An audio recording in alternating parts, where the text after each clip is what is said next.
बिस्मिल्लाहिर्रहमानिर्रहीम।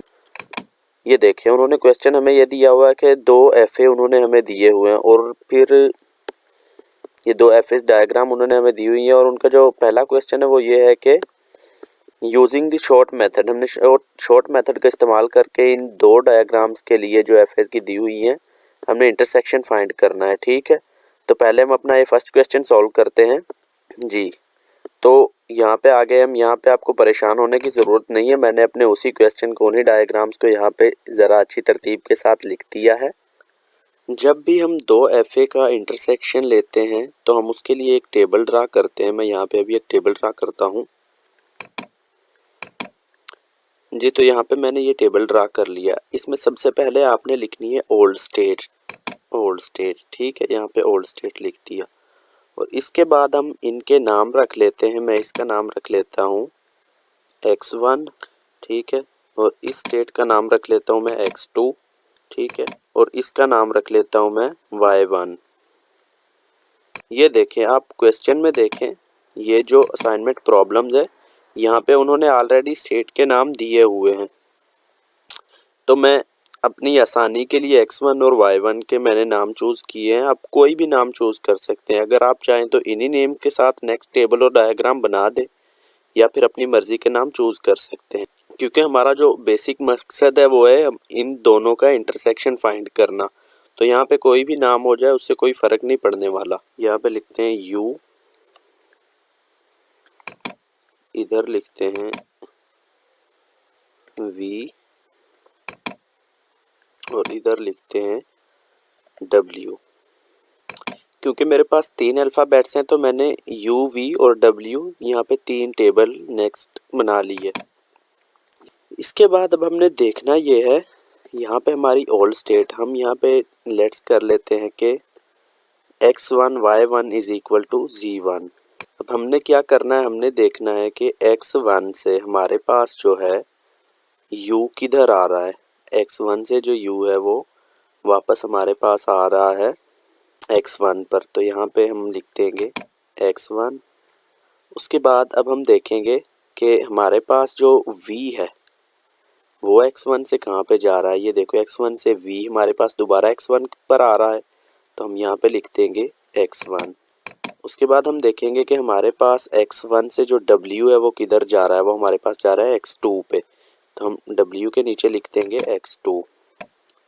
इसके बाद हमने देखना है कि हमारे पास जो है y1 से u किधर आ रहा है। ये देखो, ये हमारे पास y1 है तो u y1 पे आ रहा है, v भी y1 पे आ रहा है और w भी y1 पे आ रहा है। तो यहाँ पे मैं लिख दूँगा अब ये देखो, क्योंकि हमारे पास y1 से जो u था वो अगेन y1 पे आ रहा था, v भी y1 पे आ रहा था और w भी y1 पे आ रहा था। तो हमारे पास x1 y1 is equal to z1, तो इसे हम z1 के इक्वल कर देंगे।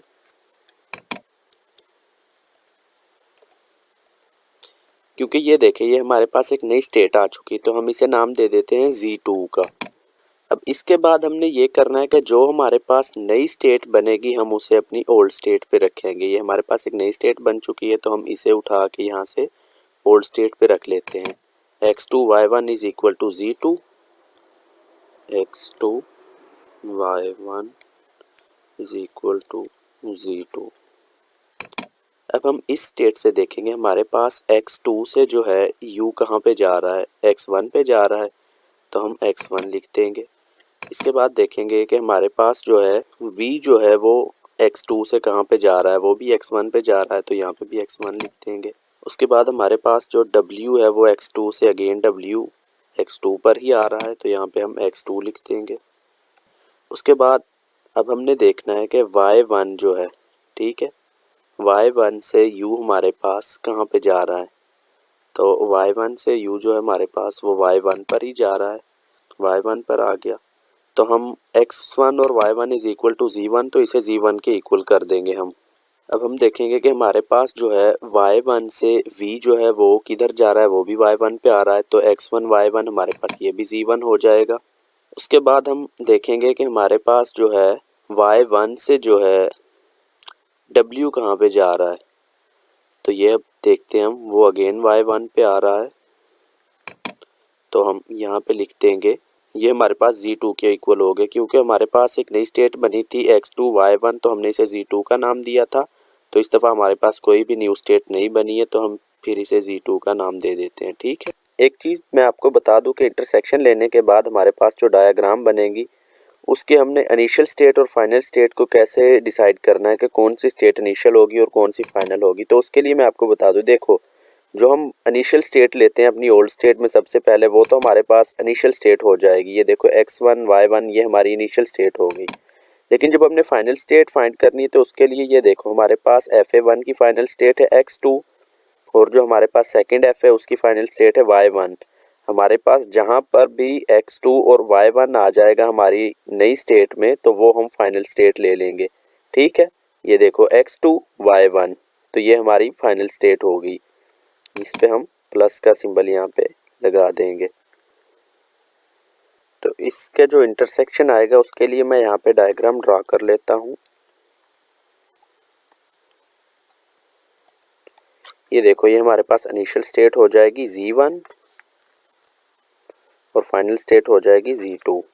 ये Z1 आ गया यहाँ पे और यहाँ पे Z2। अब हमारे पास क्वेश्चन ये है कि इसमें जो एरोज है वो किस तरह बनाने हैं। तो उनको बनाने के लिए अब हम यहाँ पे देखेंगे कि ये हमारे पास Z1 है। Z1 से U को रीड करें तो हम अगेन Z1 पे आते हैं। तो हमने यहाँ पे एक लूप लगा दिया U का।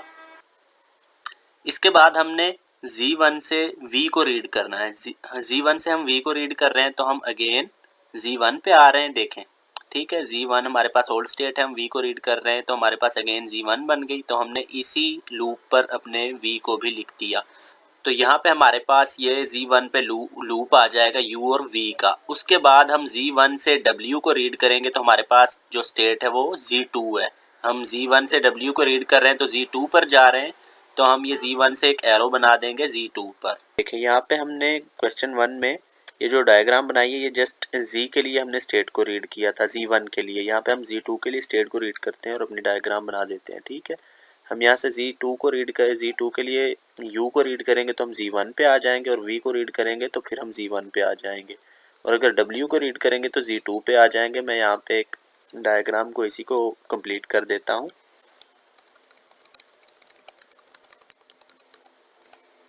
तो Z2 से हमने U और V को रीड किया तो हम अगेन Z1 पे चले गए, इसलिए हम यहाँ पे U एंड V लिख देंगे इस एरो पे। और यहाँ पे हम W का लूप है, चूँकि हम Z2 से W को रीड करेंगे तो अगेन W पर ही आएंगे, तो यहाँ पे हम W लिख देते हैं। ठीक है।